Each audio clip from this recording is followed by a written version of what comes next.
Oh, well, welcome everybody. We're going to get started now. For this coordinator training for my GIC link, my name is Jason. I'll be your trainer today. So what we're going to be doing, we're going to be recording this session for you to be able to follow up with. I'll also be showing you the coordinator toolkit that will have not only the walkthrough of the training, but it'll also have micro videos showing different features of my GIC link. It will also have user guide as well for you to be able to have as a reference, being able to see screenshots and explanations. And the coordinator toolkit will also have frequently asked questions and samples of the emails that are sent to the coordinators. So how you can get most out of this session is to think of different questions. Better in here than out there is what I say. So think of all those questions that we could be able to help you with at this time. And throughout the session, there's the chat feature for Microsoft Teams. So just enter your questions into the chat.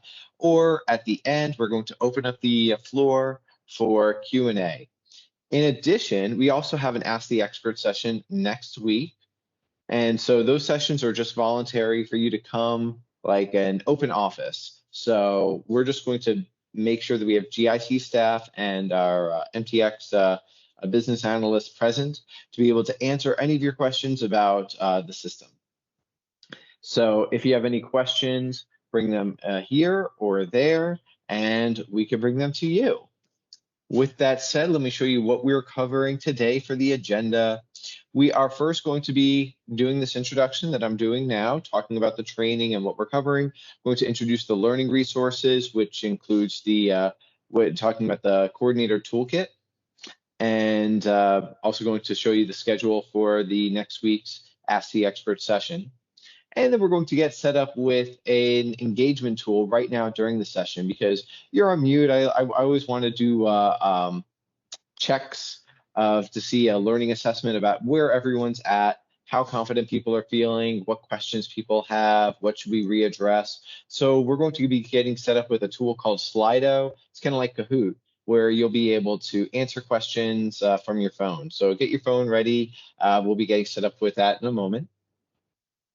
Then for the actual demo, we're going to be going through the new hire application for municipal new hires in the Magic system. So I'll be showing you those steps for how municipal members get set up with Magic. Then I'll show the registration for my GIC link, the login for my GIC link, and then the new hire navigation. So I'll be showing once in the portal, what the portal looks like and how it looks like for new hires. The portal is informative and intuitive. So members only see the information that applies to them. So when it's a new hire, they'll see when it's their recent new hire within 21 days, they'll be able to see a counter that says when they have to register. And they'll also see if they try to look at their benefits, a link to go to register. Whereas later I'll show you what it looks like when a member is enrolled, they'll be able to see their benefits. So we'll go through the navigation showing how the portal looks different, but most important part of the navigation is showing the features that are in the portal, how members have information at their fingertips. So they'll be able to see benefits decision guides. They'll be able to see links for providers. They'll be able to have a plan comparison tool. They'll be able to ask GIC staff for support, all in the portal. So it's as you can tell, I'm very excited from it. And then we'll go through the application, showing steps of the application.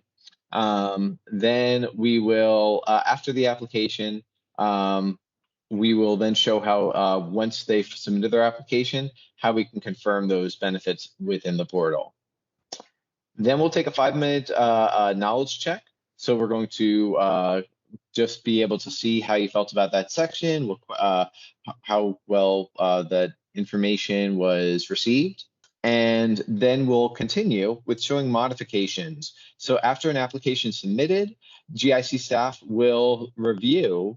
For new applications, they're going to review the documents for dependents. So what happens if a dependent request needs modification? So I'll show what that looks like. Then we'll show for an enrolled member, we'll show what happens for them to submit a qualifying event, for them to modify their benefits. So it'll show the qualifying event application. What's great is that after you see the new hire application, you'll see we're going to go through the same steps with the qualifying event application. It just retraces the steps, confirming their current benefits and seeing if they what they would like to change. And then we'll do a knowledge check of that, and then we'll have the remainder of time for Q&A. So, but if you have questions at any time, use the chat. Use the chat. We have Gary Lynn in the chat moderating any questions there, and want to make sure that that we're able to best support you. So for support, if you didn't have a question at this time, but you have a question that comes up later, then join us next week for the Ask the Expert session. So this is going to be to provide open space for any questions. And so Tuesday and Thursday from 10 to 11 Eastern, just come with your questions. If you don't have your questions, don't have any questions, then you don't have to worry about joining, because we're collecting all the questions and we'll put them into this coordinator toolkit. So really, it's just for you to come at just the time when you have your questions. Okay, so let me show you now this coordinator toolkit. All right, so here's the coordinator toolkit. I'm going to back up for a bit. This right over here, when you go to the GIC coordinator information, if you scroll down a little bit, then you're going to have actually right over here in top task, My GIC Link Member Benefits Portal Coordinator Toolkit. You click that link, and that's where it takes you to the coordinator toolkit for My GIC Link. And then if you scroll down a little more, using the table of contents, you could be able to see the municipal toolkit videos and toolkit documents. Also information for the phases, which agencies are in which phase. So if we look at the toolkit videos, it takes us right to that section. This is for the dependence demo. So these are micro videos right over here for how to view dependents, personal information, and qualifying events. And what's great is that these videos are also accessible for members in the portal itself, being able to help members get a guided tour. Then the over here for the toolkit documents, this is the full user guide to be able to show screenshots of what we're covering today with instructions and key points. Here's a FAQ where we're collecting all the frequently asked questions from our live sessions and Ask the Expert sessions right here for you. And then here are the registration email samples to be able to see what your members see. Okay, so now let me show you, this is how members register with Magic. So from the Magic page, Magic search page, then coordinators will enter the employee's social security number in the insured GIC field.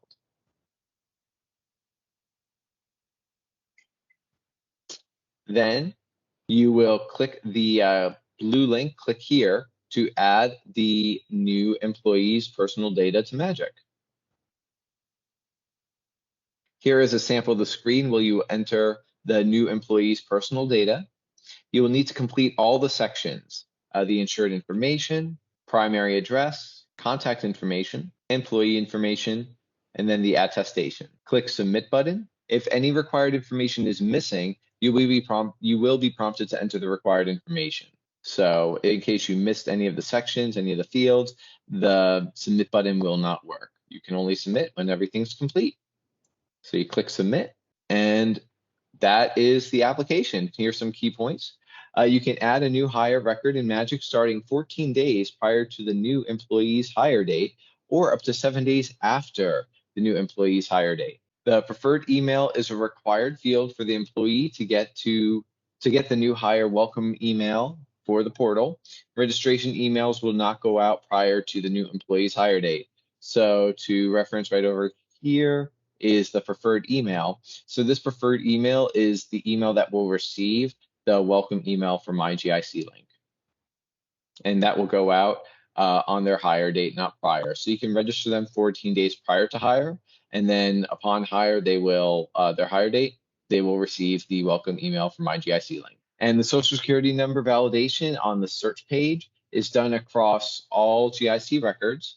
If the member is or was employed by another state agency or municipality, you will not be able to add them. You will receive a message to use My GIC Link to request forms for this employee to enroll. And finally, employees will have 21 days from the date of hire to enroll in GIC benefits. And we'll see that as I log in for a new hire, it'll show a counter for how many days they have to complete the application for their benefits. All right, so that completes those slides there. Now let's get set up with the engagement tool called Slido. And so what I'd like you to do is open up your phone to aim the camera of your phone at this QR code right over here. Alternatively, if the camera's not working, because when you aim the camera at this QR code, it should prompt you to go to this website. So this is the fastest route right over here in the phone's camera. Alternatively, you can just open up the web browser on your phone. Now, you can do this on your computer as well, but it's best to make sure that your screen is used for the demo and you have another screen for the engagement. So if you have two screens, then you can open up another web browser to go to slido.com. And at the top, just put my GIC link, 1026 for today's date. The capital letters do not matter. It's just to be able to help with the being able to see the letters. So either way, just aim the QR code on mobile device or go to this website on your mobile device or on a computer. Just make sure you have a screen for this training because you're going to be referencing the training in the engagement. And once you are set up, what I'm going to do is we're just going to show you the first question right here. You can be able to answer while you're set up. If you haven't joined yet, no problem. Right over here, while I go through all the questions, every time I go through a question, you'll always see this right over here on the left. Here's the QR code. Here's the website with the room link. So if you're still just going in, you can use this QR code or use this website and link. Once you're in, just go ahead and answer the survey question just as an icebreaker to be able to make sure we're all in with the survey. Now, if you're having any troubles, just say you need help in the chat. But we're going to continue because the whole time you'll be able to see this QR code and website to be able to join. If you haven't joined yet, we're just going to continue to get to some more survey questions. First, for this icebreaker, the answer is actually all of them. All of these are athletes born in Massachusetts. And this question was actually chosen because today we're going to be using the names of athletes to pretend that they are members registering for the portal. So we're going to be using a testing portal, something used for training. So right over here, this is called UAT. It's a training or a testing portal. And we're going to be pretending to register members because we don't want to really register members for our walkthrough and training. So we're going to use the names of athletes, but personal information won't be consistent. So if you see a date of birth, it's not the real date of birth of the athlete. Now, here is just a survey to be able to see if what we're covering today, which areas are most important for you. So what you'll do is you'll select any of the options, and then you can be able to sort. So select and sort by dragging and dropping which ones you feel you want to most important and which ones are less important. So this is all right now in the order that, well, it was in the order of the agenda, but it's just a way for me to be able to do a pulse check and for you to be able to prime your mind, being able to see what we're covering today. All right, and this one, there's no right answers, and it's kind of hard to pick a favorite. But so far, it looks like being able to see that process right there for municipal members, new hire registration. Looks like that was very important. And we can go back over that during the Q&A. If anyone wants to ask to see that again, we could be able to show that again. But we're going to make sure that you get that that reference material as well. Then being able, I think that just goes along with the next step right now, which we're going to cover, the registration process into my GIC link and the login process with it. Being able to see qualifying events, which is really great, being able to see how they can be accessed and members can be informed. And which goes hand in hand with the navigation of the portal, being able to see how to submit a qualifying event and be informed of it. And of course, starting the application and then modifying the application, which just is a small step. It's very intuitive right there in front of the portal, making sure members get information in front of them. And let me just open up the floor now if there's anything else or anything specific that you want to learn. So just think from what was already mentioned, if there was something that really piqued your interest, you just want to call that out here, or anything that was not mentioned, you want to make sure is brought out. And just go ahead and type into the Slido section, Slido chat, type your considerations here. All right, I won't see any extra concerns at this time, but if you do have anything that you want to see again or anything you want called out, just use that chat. So let's continue with showing you now the sample email that a member will receive to register, and then I'll show you how they register. So in our coordinator toolkit, we have for, let me go back to here we go, municipal toolkit documents. Over here, we have the registration email samples. So I'll click on that link. And here's the PDF of the sample email that members will receive to welcome them to the portal. So they're going to be given a portal link and their email that's set up, and then the PIN number. So this PIN number is a part of security called multi-factor authentication, or MFA. So in order to register, members will need two factors to confirm their identity. One of them, as we're going to see when we go through the registration, members will enter their personal identifiable information, which is their date of birth and last four of their social. The second part is they're going to enter this PIN number right over here that's masked, confirming that they already logged into their email. So that's that multi-factor authentication, making sure they know their identity and they have already logged into their registered preferred email.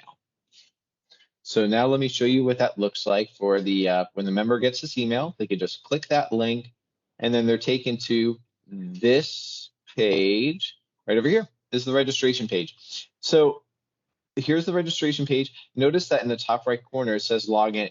So if a member has already registered, they can click login, be taken to the login page. And now that button turns to registration. So in case a member loses that registration email, they can use the login page to go to the registration page. And from here, they can get the PIN resent to them. So if they accidentally delete that email with the PIN, they can get the PIN resent to them just by confirming their personal identifiable information and their preferred email. This preferred email has to be the matching email on file with their preferred email. They can't just enter a new email in here. And then that email will receive the PIN again. So now I'll show you what that looks like for the member I'm registering. I'm going to register Oliver Drake is my athlete member.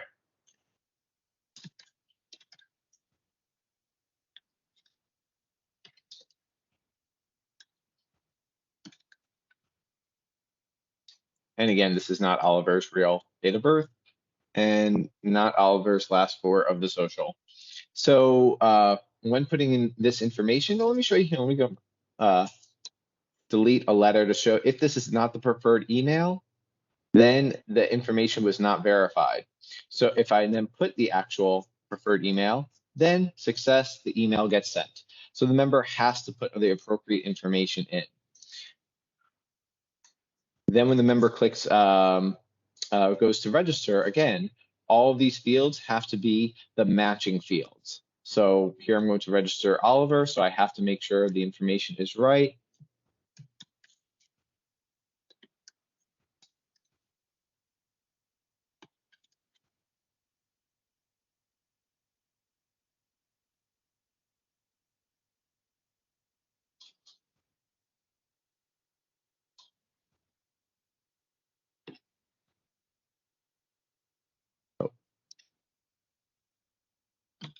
Actually, here I'm going to register Colin Grafton instead.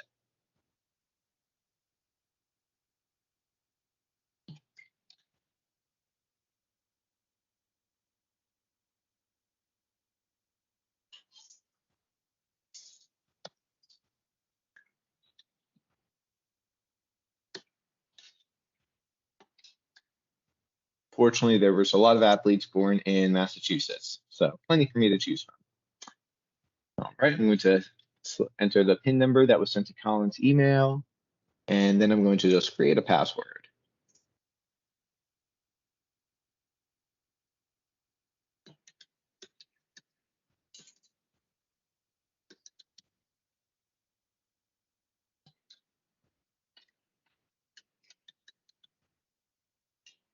Okay, now before I click register, I have this information in, but I'm just going to change some of the information. So let's change the date of birth, for instance. Move this one day over, click register, and it says it couldn't find any members that matched. So if I now select the appropriate date of birth, have the appropriate social, have the appropriate email as well. So again, let me show you. If I have the wrong email, then the member wasn't able to be found in the system. So I have to make sure I'm entering the matching information, and it has to be the appropriate PIN. Once all the information's matching, great, the member is now registered. Here's this verification code step. This step is seen every time a member logs into the portal. They are going to be sent a verification code to their email address. So this is the multi-factor authentication for logging in. Every time a member logs in, they will enter their username, password, and then have to check their email of their preferred email address that was set up with Magic. They have to go to that email to get the verification code. So to show you what that looks like, so over here, I'll show you my email. Over here, I've already logged in a few times, several times with members. But here's the first one. It'll just say my GIC link verification code. It won't say sandbox. That's just because we're using a training and testing environment. But it will just have their name, verification code, and signature by GIC. So short and sweet email. I copy that verification code and paste it in to register. And members can always click here to resend the code. It will be a unique code every time. So if in case I accidentally deleted it, they can click resend code to get a new code to them. And then by clicking confirm, we now register into the portal. So now I'm going to show you login process for another member to be able to show you the what the portal looks like for new hires. Well, here actually we can be able to. Well, here I'm going to log out just to be able to show you the login process. I'm going to keep as actually for Colin. Colin has not have benefits yet, so we can see that over here on this dashboard in the front. It says the enrollment status not enrolled here. So right over here, just a call out for me to be able to enroll today by clicking that link and letting me know when I have until I can enroll. So because Colin was hired October 24th, 21 days from that is November 13th. So just letting me know I have until November 13th to submit my application. So there's the counter right over here for me. So I'm just going to log out. So in order to log out, I click the avatar, click my name in the top right corner. Either one. If I click the name, then I can be able to log out. So I'm going to log back in to be able to show you now the normal login page. We also have support for members over here. If they forgot their email, they click that, and then they would be asked their personal identifiable information, the name, date of birth, and social. And then it's going to not remind them of their email. It's only going to partially mask their email. So I'm going to show you what that looks like.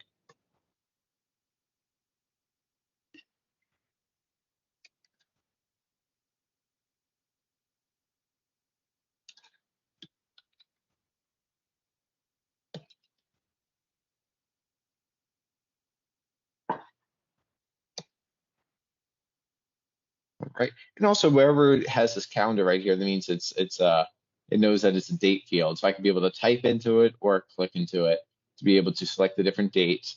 Just know that you want to select the year or the month before you select the day. Once you select the day, then the calendar goes away. So once I've entered that information, I click resend and it lets me know, okay, this is your email, partially masks it, and it's going to resend a reminder email for me. So it's going to resend the email letting me know that I've requested for a reminder of my email address, and then partially mask it just so it could be able to give a little bit of a reminder without giving it away. And from here, for email support forgot password, that one they simply enter the preferred email and they're sent a password reset link. So now I'm going to go ahead and log in to show you the navigation of the portal.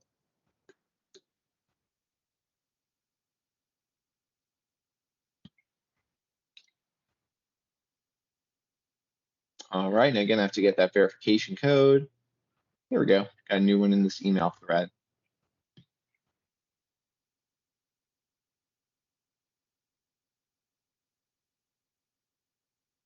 Okay, and notice how that was a different email verification code. Both times, here we go, sent to Colin, but every time they log in, a new verification code is sent to that member.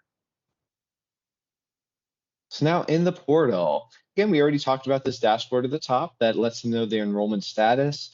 I'll show you later what it looks like when the member is enrolled. If they're not enrolled, it'll let them know they're not enrolled and provide a link to enroll when it's during their enrollment period. Over here, just below it, we have the My Application section. So this will be populated with applications in process or under review or requiring modifications. Essentially, it's just for applications, not for benefits, are shown in this section. So this allows a member to start an application, save and exit, and come back right over here. It'll show their application in progress.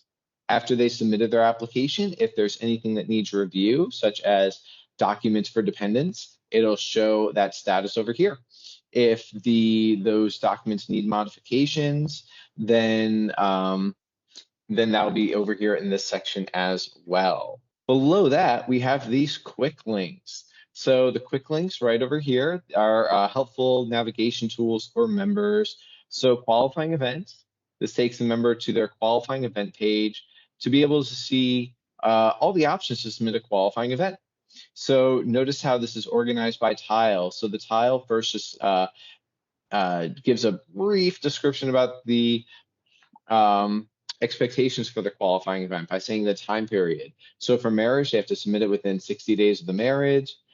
Same thing with most of them, except for going on unpaid approved leave of absence is 30 days, and moving out of service area, there is no time requirement.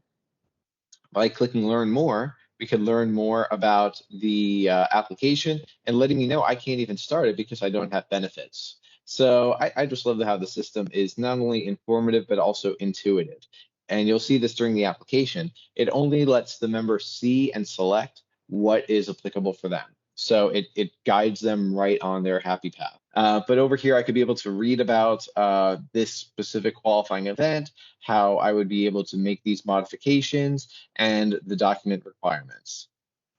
Same thing for marriage. Lets me know what changes would be able to be made, such as newly enrolling in a family plan, or changing from individual to family, or adding dependents to family, or canceling the health plan. And the documents required for that. So in this case, it would be the document for the qualifying event and the documents for any dependents. So that's the qualifying event page. And then we can just click this button right over here to go back to the home page. The next quick link is the health plan carrier directory. So over here, we could be able to see a list of health providers. I can click view website and take them to the website for that health provider. That's pretty straightforward. Again, very convenient. My benefit decision guide. So this is a collection of decision guides for members, for municipal members, municipal employees, but also retired municipal teachers as well. And by clicking that link, members then go to the PDF for that document. With the PDF, they could be able to just copy the link to, they can bookmark the link to save it in their browser. They could download it, they could print it, or they could just continue to always go here from the MyGIC link.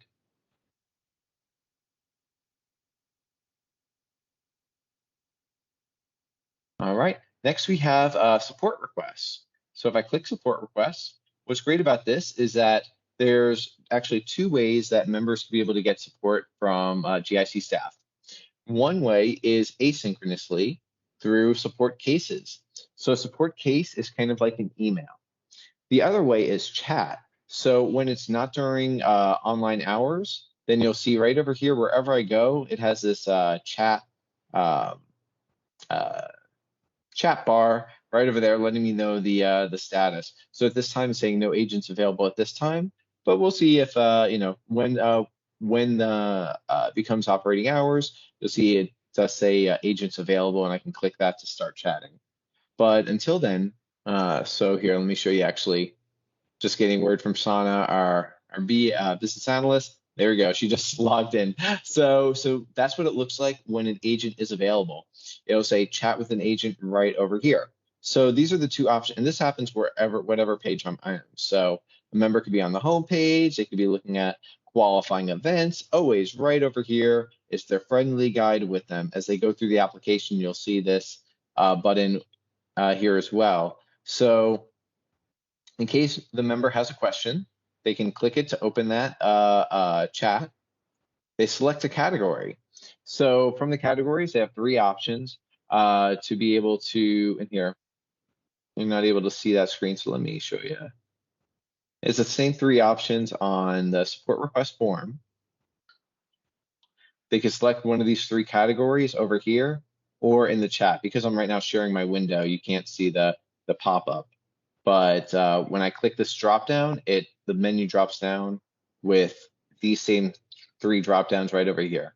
Members could select the category of public information, general benefit and prescription drug information, retirement, Medicare, retiree dental or survivor benefit information, and active employee eligibility, enrollment, and billing.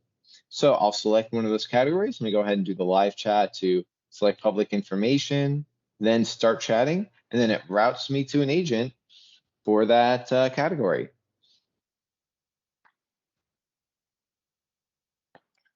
All right, now log me into Connect with Sana. And I'll ask a question. How can I view my benefits?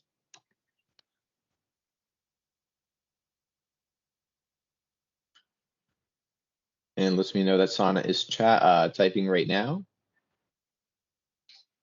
Hello, please click on the Benefits tab in the top right corner and click on My Benefit Summary. Whoop. So right over here, another part of the navigation, we have these tabs at the top. The Home tab will always take us back to the home page. The Benefits tab will allow us to see the benefits, but notice how it also gives us the option for qualifying events. That's where we viewed qualifying events before. It's just, again, a way how the system could be intuitive, thinking that if members viewing their benefits, perhaps they didn't notice the quick link over here. Perhaps they didn't notice that quick link. So over here, if they're looking at their benefits, maybe they want to modify their benefits. So here's qualifying event. So great user interface right over here. And but over here, my benefit summary is how I could view my benefits. And notice I don't have any benefits to view. So again, the system's saying you don't have your benefits, but you are eligible to enroll at this time because it's your new hire enrollment window of 21 days. Click here to enroll today. I can start the application. So that's great. So I'm going to say thank you, Sana, and smile. You can also, so I just had a magic keyboard that did that for me, but you can also do that. I'll add the emojis for you if you're into that. And so from here, you notice how I was clicking to minimize, just like a normal window. You can click to minimize so you can be able to see more of the screen, or click X to close before you close, just like if you're canceling your application or want to exit the application, it's going to confirm for you that this is what you meant to do. So I can click confirm end chat, and the chat ended there. So now I can close the chat. And then from there, it's just going to temporarily say no agents are available while it's refreshing. And that is how we submit a support request. Notice now that I completed that support request, if I go to my support request page, I now have a logged support request right over here. This is the category I selected. It's a specific request number. And what's really cool about these log support cases is that members can get personal support.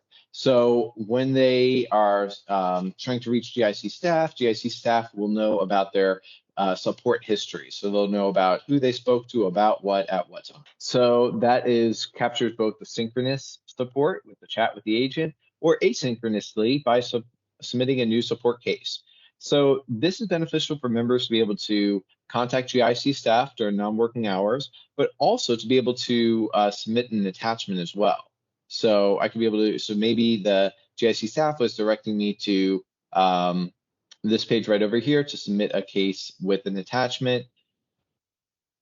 So if I select this category, and I'll say, I don't know how to enroll, please help. Perhaps that's my case. And then I click submit with attachment. Perhaps it's a screenshot. So from here, they can be able to click that to be able to get the upload file button. And from here, I click upload file, and I can select a file from my computer. Once confirmed, they click done. And then from here, they have an option to remove the file before submitting. Otherwise, that's the confirmation, and they can click submit. So they can upload more than one file as well, remove any files that are uploaded as they see in this table, or submit to confirm, and the request has been successfully sent to GIC. And here we see logged in. Notice that over here we have the new request number. In the description field, we're able to see part of the description that I typed, and then we see the more details button will allow me to see the full text of the description. Same thing with the category. I can click more details to be able to see that full cell. Then the resolution. This will be entered by the help desk agent, GIC staff, when they resolve the case. Right now, it's still under the submitted stage. So over here, I can keep track.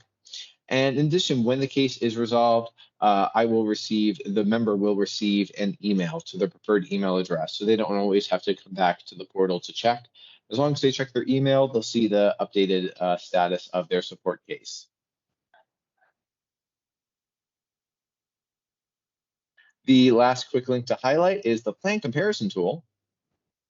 So over here, members can be able to just select health. If it's other members who are non-municipal members, they have the options for dental vision, and so they would be able to compare that as well. But here, just health is the only option available for municipal members to be able to compare plans for. So I select that option. And then I'm given a full list. If I want, I can filter this list by starting to type some names. Like if I type Unicare, then I'm just given the Unicare options. I can select 2 to 3 from the list here. So I'll select 1, 2, 3, compare now, and then I'm given side-by-side comparison of the plan. And members could also be able to see this when going through the application as well. This is just another way we can be informed, help members be informed at every stage of the process. So that is the last quick link. Just below that is section to learn more. So these are the videos that I talked about before in the coordinator toolkit for members to get an introduction to the portal, learn about how to view their benefits, view dependents, their personal information, and submit a qualifying event. All right here to walk them through when they're in the portal. So everything is meant to be as for members to be as empowered as possible. The last part's for navigation. We talked about the tab right over here for benefits. The last one is the tab for my profile. So if I click my profile, I'm given the profile information for myself and any dependents if they exist. Right now, I don't have any dependents. They won't be listed. So there's no dependents listed. After I have a dependents enrolled, they would be listed here. And I could be able to edit their information as long as it's just as I'd be able to edit my personal information. I would need supportive documentation for that to be reviewed by GIC staff or to be submitted. So for example, if I wanted to edit my full name, I would have to say what's the reason for the name change. So perhaps it's a legal name change or if it's a spelling issue. So if it's a legal name change, members can also be able to, let's say there's a marriage and the member can just simply, if they're marriage, but there's no updates to their benefits, they would just do legal name change right over here. If it was a marriage and they're changing their benefits due to the qualifying event, then members will be able to, they'll be prompted to verify their personal information. So we'll see when I start the application and do an application for a qualifying event. All benefit applications have the step to verify their personal information and make changes at this time. So this option right over here to modify my name on its own is just for members to be able to modify the name on their own if it's no change to their benefits. They're just changing their name for a legal name change. But no change to my benefits. So I can be able to do that. And then I have to be required to submit one of the appropriate documentations for that. So just like before, I click upload file. Then I would select the file from my computer. There's the file confirmed right there. I can click X to cancel that, and I can upload multiple files as needed. Click request change. Oh, I have to update my name. So I would update the name, and the name change would get requested. This time I'm going to cancel that because I'm actually going to submit the application first before I edit my name change. The gender can also be edited right over here, but over here it's just a simple update for that. Also calling out, members can be able to print their personal information. Then the next section is the contact information, where members could update their contact information. So note that there is a section for a phone number in here that's required. Now members should already have this in because the MyGIC link, the magic registration request for their preferred email, a preferred phone number. But just in case, members will be required to have the phone number in at this time.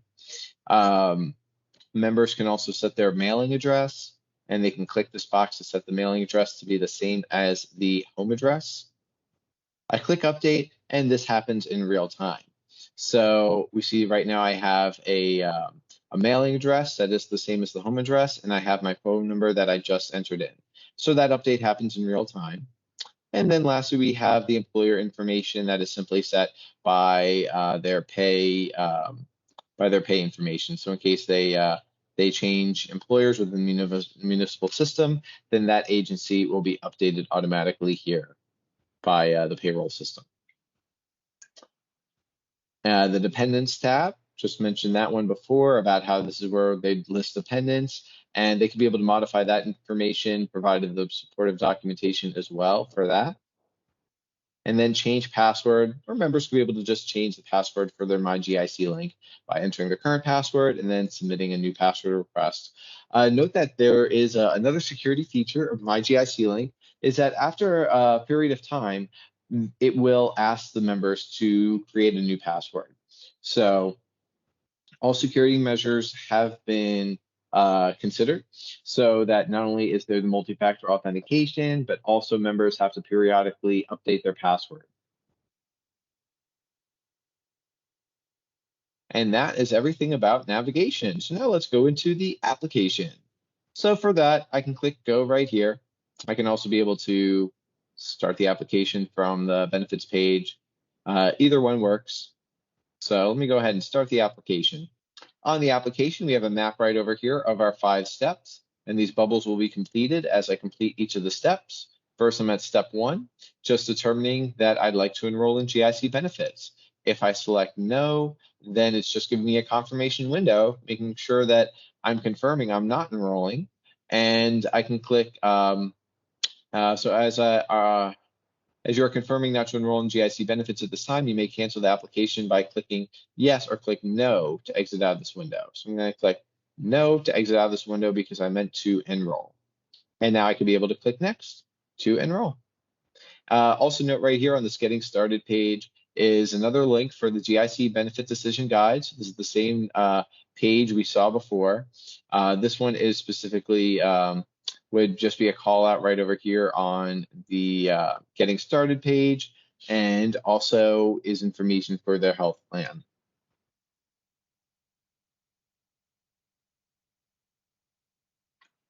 And step 2, personal information. So just as I mentioned before, members first review and they can revise their personal information. If I don't want to revise it, if everything is reviewed and perfect, the sections as we saw in my profile, name, date of birth, gender, social, well, this I wouldn't be able to modify. But if the name or gender needs to be modified, or if the contact information, mailing address, any of the contact information needs to be modified, I can say this information is not accurate and edit it. If I say it is accurate, I could just continue. Anytime, I can always go back to one of my completed steps with this green checkbox. And now let's say this information is not accurate. So I'm going to click no. Now it goes to edit mode, where immediately I can update my contact information, just as we saw on the profile page. I could be able to update this right here. So this way it makes the changes immediately. But to update the name and the gender, I will be redirected to my profile. So I click that, and it just lets me know changes will not be saved. So that's fine because I haven't made any changes on this page. So I'm going to go ahead and leave this page to go to my profile. And from here, I have those pencil icons to be able to edit that personal information. To continue my application, I go back to the home page, and now I see my application section is populated with my in progress application. So over here, it's letting me know that not only the status, but also the call out for the deadline for my cutoff date based off my date of hire. And then I can just click this link to continue the application. So this is great for members who have an application in progress. They save and exit, and then anytime once they log into the portal, right over here at the front is the call out to continue their application. So we're going to continue the application, and I'm taken to my latest step.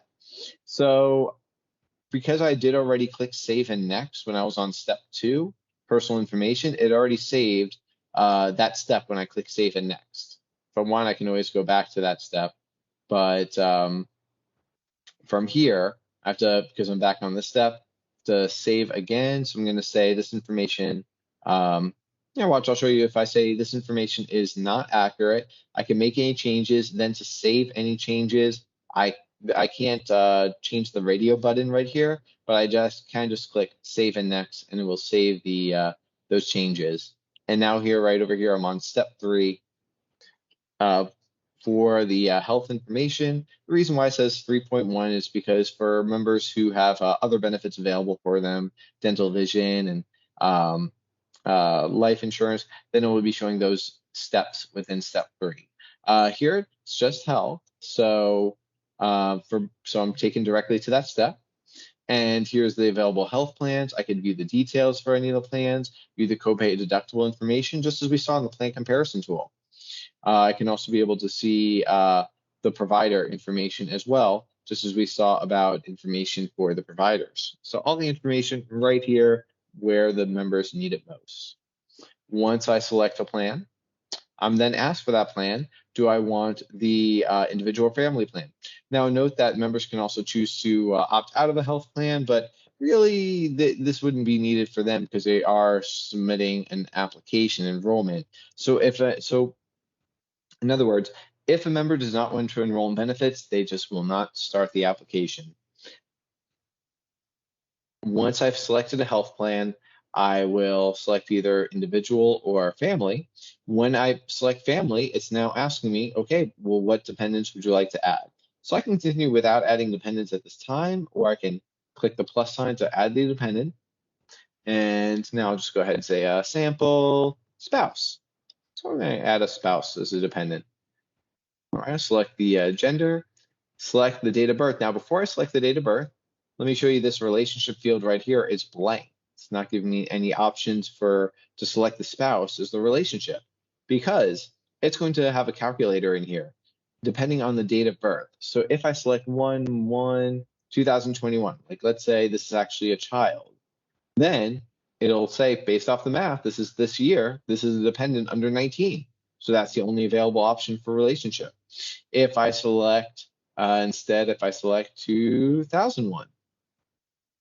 So if I select 2001, then I can also, then I would be able to select dependent 19 to 26, so no longer under 19, but it's now under 26. So between 19 and 26, I could also select full-time student, but then I can also select the over 19 dependents as well, the handicapped dependent spouse or former spouse. If I select an age that's above 26, so let's say 1901, then I would just have the 3 options of handicapped dependent, spouse, and former spouse. So I really love how these tools are in place to help keep members on track to make sure they're filling out their application appropriately. Then members can select to enter the Social Security number at this time, or they could just add the member, and now they have the member added to their plan. From here, I could be able to view the information I entered. I could be able to edit the information before I submit, or remove that member before I submit as well. So I entered a sample spouse. Let me add a sample child to show again. Enter the name. And all these fields with the asterisks are the required fields. So I don't have to enter a middle initial. We'll have to enter a gender, date of birth. And here I'll pick 2021 to be able to select a child under 19. So I have a dependent under 19 and a spouse. I have my dependents ready to go for my family plan that was selected. I click Save and Next, and now I'm taken to the document step. So here it's going to ask me about the documents I'll need for these dependents. So because I selected a dependent under 19 and a spouse, over here is the document guide. So dependent under 19 will need one of these documents, and a spouse will need a marriage certificate. So I'll go ahead and click View Upload to select a document. Click Done to confirm. And from here, I could be able to review that document or remove that document. Click confirm, and now we have a green checkbox. So this one has a document uploaded to it. And if I want, I could be able to view the document I uploaded by clicking view or upload another. Click view upload for the new table. I'm sorry, for the other dependent, for the new row.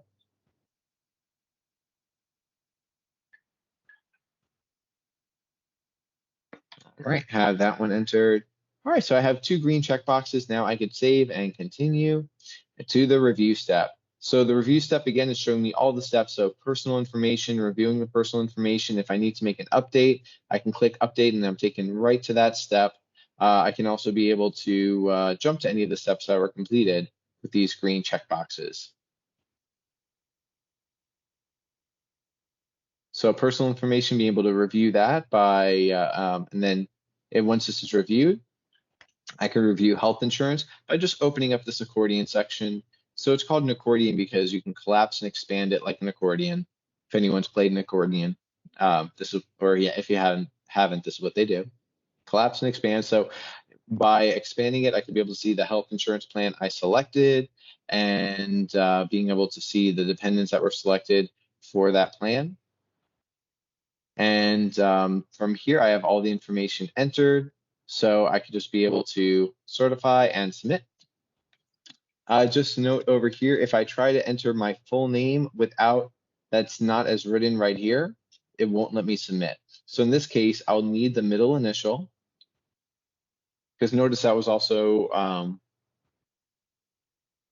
a part with their registration, getting that middle name. So I'm going to enter a middle initial right over here, not just a middle name. So let's say, I'll put a middle name in there.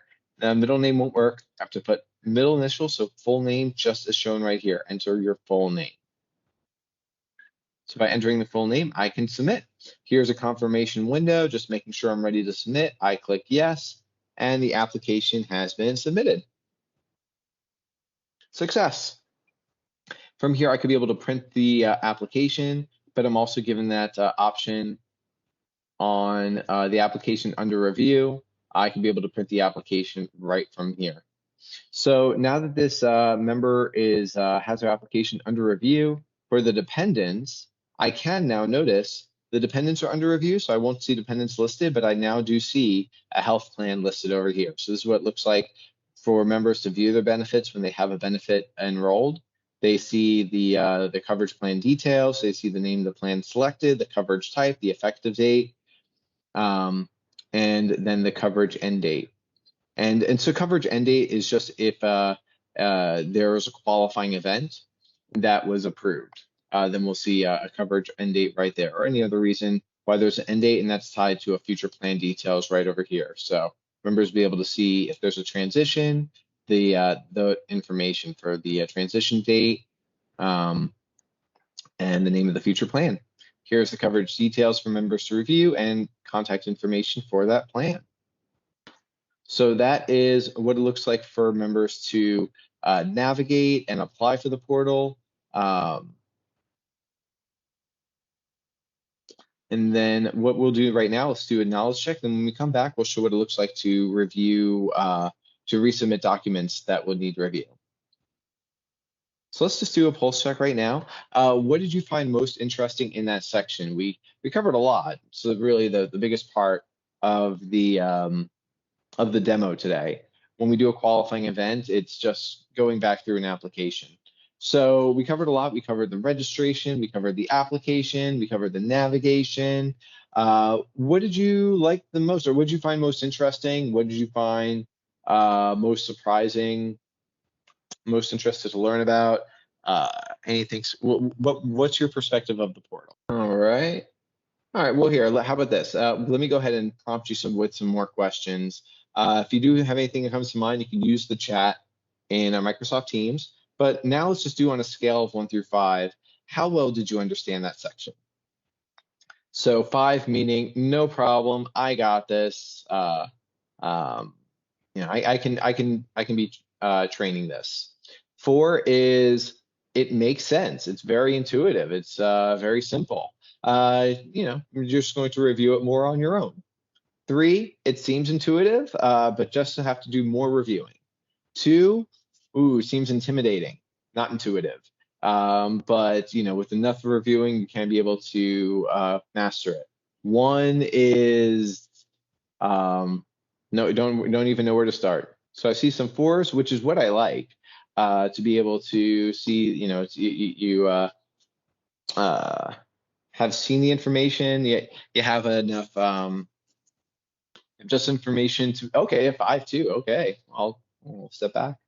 It is a very intuitive system, but what's great is that we're planning for most of the people to be 4s. This way, you're seeing the system, but this is just a demo right now. We're purposely providing all these coordinator tools for you to be able to give yourself that time to be able to become more familiar with it, other than this time right here. So let's go ahead and see what information has stuck. So let me ask a question right now for you. Where do new hires receive their PIN to register and the verification code to log in to my GIC Link self-service portal? So multiple choice, just select one answer. So this is, here's the situation. Members now have to register for the portal, and they should have received a PIN. Where did they get that PIN? Later scenario, members go to log in, and they have to verify their identity through what system? What channel do they verify their identity? All right. All right, and I'll give a 5-second countdown. 4, 3, 2, 1. Correct. Email is correct. Your email is sent for the verification code and the PIN, and it's their already registered email that was registered with Magic System. That preferred email will receive their PIN and their verification code. All right. How can members get help with their MyGIC Link self-service portal? Call 1-800-MY-MAGIC, use the live agent chat, submit a support request, meaning a support case. They're able to submit support cases, or the bat signal. All right, I'll give a 5-second countdown again. 5, 4, 3, 2, and 1. So here was both the live agent chat and the support request. The 1-800-MY-MAGIC does not work for GIC, but members could be able to see the live agent chat and support request, meaning a support case. So a support case, as we see right over here, here's the live agent chat with an agent. Wherever I go, I get that chat option for me. And the support request is right over here. So here's a support request to submit a support case. And here I can see the log of that. So that's essentially for synchronous and asynchronous communication. So synchronous to talk to a live person, and asynchronous to be able to talk, just leave messages otherwise. So you have those 2 channels right here in the portal. All right, last question. Where do members see the status of their enrollment application? And to put this into context, I just mentioned that a member submitted their application and their documents are under review for their dependents. In a moment, we are going to go back into our application to see that an application needs modifications. So before I show you that notice that this application needs modifications, I want to prime your mind. I want you to think, where would a member get the notice that their application request needs modifications? Where would they see a notice your documents have been reviewed but requested is for modifications? And I'll give a 5-second countdown again, thinking under pressure. 5, 4, 3, 2, and 1. Ooh, last second. It is the homepage. So here we go. Let's prime your mind and now look at which tab is. Here we go. Okay. So here on the homepage, over here on the homepage, I could be able to see the status of my application. And look at that. GIC staff is so fast. I now see the documents have already been reviewed and additional information is needed. So previously, it just said dependents under review and print application.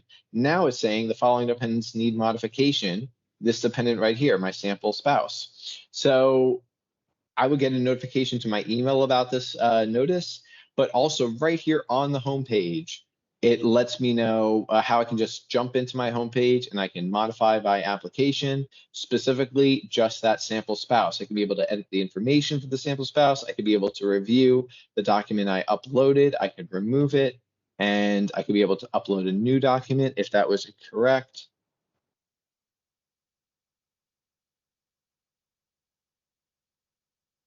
So now I have my document uploaded.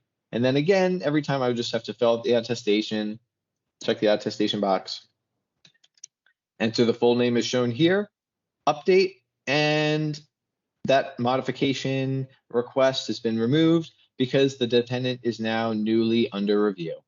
So right over here on the homepage is how members can be able to see the status of their application. Now we're going to go into see a qualifying event. So I'm going to log out as Colin because I'm going to have to register, log it, show qualifying event now for a member has already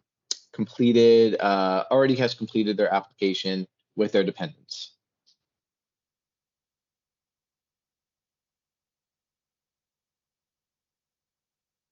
All right, again, have to check that verification code. Here we go. Received, copied, and pasted. So every time I try to log in, it does that multi-factor authentication. I have to go to my email to verify my identity. So multi-factor, I enter my password, and I have to log into my preferred email account. All right, so now Eli says is enrolled. And here the call out, instead of saying click here to begin, it's instead saying view your benefits on your benefits tab. So the system is just directing me to the benefits tab right over here, a call out for that to view my enrolled benefits. So let me go ahead and do that to show the benefits.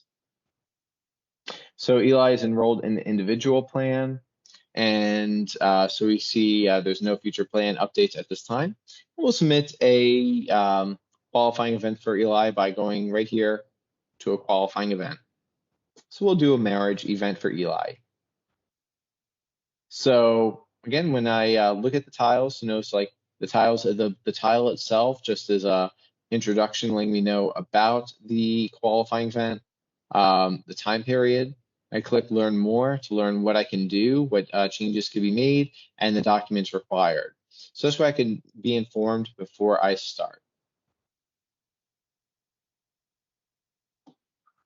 But again, if I didn't read, the portal will be directing me to the appropriate information. So it'll let me know, okay, you need this document at this time, and I can always save and exit the application to come back later to complete it.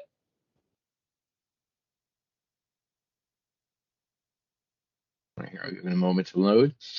So in the qualifying event, it will be showing the same 5 steps that we saw before. So we'll be just having me review the personal information just as before, and it'll have me review my current plan to be able to request a change to it. And if it is now I could be requesting a change or perhaps not. If the member already has a family plan, they're just now adding dependents to it, they would select to continue and just add dependents.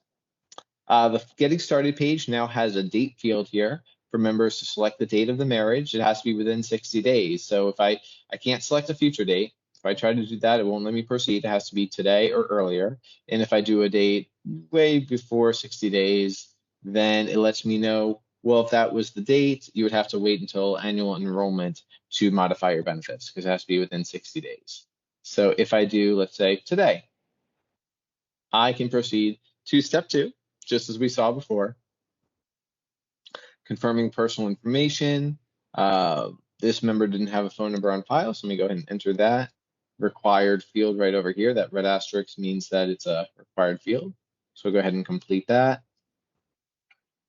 Now plan selection. I can choose to continue or switch to family or cancel. So perhaps the member, here I'm given the option, perhaps I want to enroll dependents now in a family plan, or perhaps I want to cancel the plan. I no longer need health insurance because of the marriage. I can do that. If I'm choosing cancel, I would select the termination date. Or if I want to switch to family, I choose the effective date for switching to family plan. So I could be able to do, if it's switching to family, at the beginning of the month. If I'm choosing to cancel, I could do the end of the month. So I'm going to switch to family plan starting the beginning of the month and then add my dependents.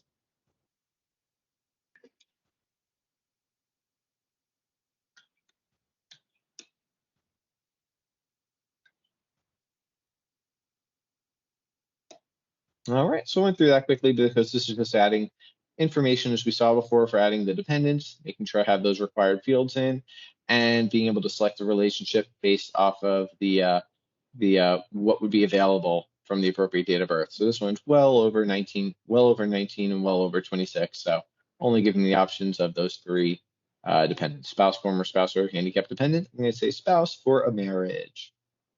I add the dependent, then I click save and next. And now the documents page. So we see the dependents right over here section, and now we have a new section for qualifying event.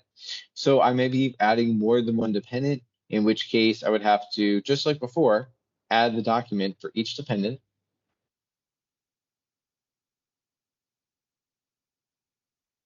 And now for the particular qualifying event, I would have to submit the document for the qualifying event. So it could be marriage or divorce, birth, adoption, whatever the qualifying event is, it'll let me know the name of the document that's needed. So a marriage certificate is needed for a marriage qualifying event.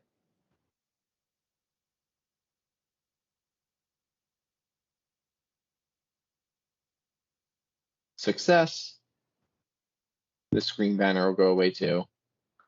Okay, and now we can continue. Just as before, review the application, review personal information section. I can look at my health insurance that was selected, see the spouse is now there, and I see that I now have the family plan, and I can see the effective date for it as well. After all that's been reviewed, you can now certify and submit.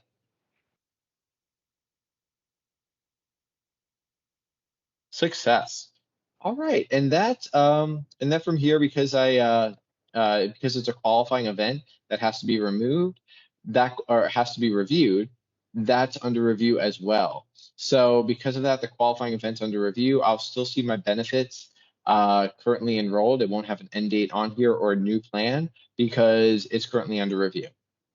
So that's everything that we wanted to cover in the agenda. So it covers everything in the agenda. So in review of what we covered the municipal new hires in Magic. We covered the registration process for my GIC link, its navigation, the application for new hires, and being able to show benefits when a member is enrolled in benefits, how to be able to modify an application that's requesting modifications, and then being able to we already showed the enrolled member navigation, but then we showed the qualifying event application. So that's everything we wanted to cover. Want to make sure we leave enough time for Q&A or for anything to be reviewed. So at this time, let's open up the floor. I don't see any questions in the chat. So if you have any questions, you can type your questions into the chat, or you can just take yourself off of mute at this time. The floor is open. So who has some questions or even comments or considerations? How are you guys feeling? Yes, I see a hand is up by Susan. Yes, Susan. Will the coordinators still be getting notifications to approve and submit what's been entered by the employee? I asked that question. There are some people that will just go on my GIC link and sign themselves up, and they're not eligible because they don't work 20 hours. They're not part of a retirement system. Just wondering if that makes sense. So it's Paul. How are you? Hi. Hi. Uh, well, I think there's two parts to your question. If members go on to my GIC link and use the paper process, which they still can, that's still available. Those will go to you as the coordinator through the DocuSign process to submit. Going forward with the new portal, there's going to be two streams. One, if a person already has GIC benefits, come Monday morning, they're going to get a registration link to go in and register for the portal and be able to go view their benefits. So those people have already been approved for benefits and they're able to go in. The new feature we just put into the Magic system is we're going to allow all municipalities to put the new hires into the Magic system. So any coordinator at a municipality will now be able to add the new hire information into the Magic system. Once it comes into Magic, a registration email will go out the following day. So our assumption is it's the same screening. You would only put people in the Magic system that are eligible. Okay, that answers my question. I missed that piece of it. Yeah, no. That new piece is only for coordinators to add, not members. So you have that front end approval. Rather than send the paper, you can go in and create the record now in Magic, and then the registration goes out the next day. Okay. All right. And Susan, you can lower your hand. You have another question. Who else has a question? You can raise your hand or just go ahead and ask your question. The floor is open. Jason, I see a question from Amy. How are the coordinators informed of the changes made by the employees? You will still get the weekly change report through the Magic system. So anything that is changed by GIC or the member in the portal, that will appear on the weekly change report that we currently have. That process has not changed. Thank you, Paul. And thank you, Amy. Amy, let us know if that answered your question. If anyone else has a question, yes, you can also type your question as well or ask it on the floor. Oh, Amy has the follow-up. Is this in effect now? I'm assuming the portal is your question, Amy, and it won't be in effect until Monday. That's when all of the emails go out to all of the members on the 1st. I mean, one thing worth noting that Jason mentioned, if you go onto the GIC website, you'll see the coordinator information. There is a user guide that actually walks through a lot of the screens and gives you instructions as a coordinator what members see. There's also sample registration, emails, and new hire emails, as well as the FAQ document. Now, the FAQ document will be updated as we go through the training and put the questions that you ask into the document. So we'll be answering those and updating that. One thing worth noting, you may want to ask or notify your employees in the frequently asked question document. Employees are going to get an email from my GIC link customer service at mass.gov. So people may ask you what that is. Is it spam, junk folder, or can they open it? So it may be worthwhile that you send some communication out that link is okay to open that up. It's for the new member portal. So that's worth noting. Some people are afraid to click on some of those emails or the link, but it's in the FAQ, the actual email address that the registration email will come from. And the toolkit has a lot of good questions that answer these as we go on. Thursday, you're more than welcome to come back. It's the same training, but sometimes people come back to hear other people's questions or get another look at the portal again. So it's not that Thursday's anything different. It's the same training, but we split it up so based on people's schedule, they could attend today or Thursday. Oh, here, I see a couple hands up. Christine has a hand up. Can you send the coordinators some information or something to send out to the employees so they're aware of the link coming? Christine, we don't have anything written to send out. Okay.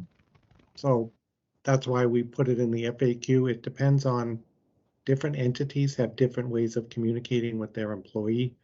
Okay. But we don't have a specific email that would go out that you could use. Okay, thank you. I mean, one thing that's worth noting, this system is driven on employees' email. There's a preferred email address that we put in the Magic system, and there's a home and there's a work. So if there's a preferred email address in Magic, that's where the registration email will go for that employee. If there's no preferred, it'll go to the home. If there's no home or preferred, it'll go to the work. And that process is spelled out in the FAQ. What we did do is we have opened up the Magic system so that you as a coordinator can go in and update employees' email addresses. So you'll see that if an employee doesn't have an email address, you as the coordinator can go in and enter it. As long as the person has not registered for the portal, a new registration email will go out to the email address the following day, the one you entered in Magic. You will also be able to see in the Magic system if somebody has registered for the portal. There's a new field, portal registered, and you'll see a yes or a no. So if they've already registered, you'll be able to see it. If they haven't registered, you will be able to go in and update those email addresses, and then the following day, a new email registration link will go out to the employee to register. If you like a list of people in your entity that does not have an email address on file with GIC, we've created a new report. I can send that report to you. What you will need to do is you need to send me an email. It's paul.murphy@mass.gov, and give me your agency division number, and I can create a report and send you a listing of people who don't have an email address if you need that.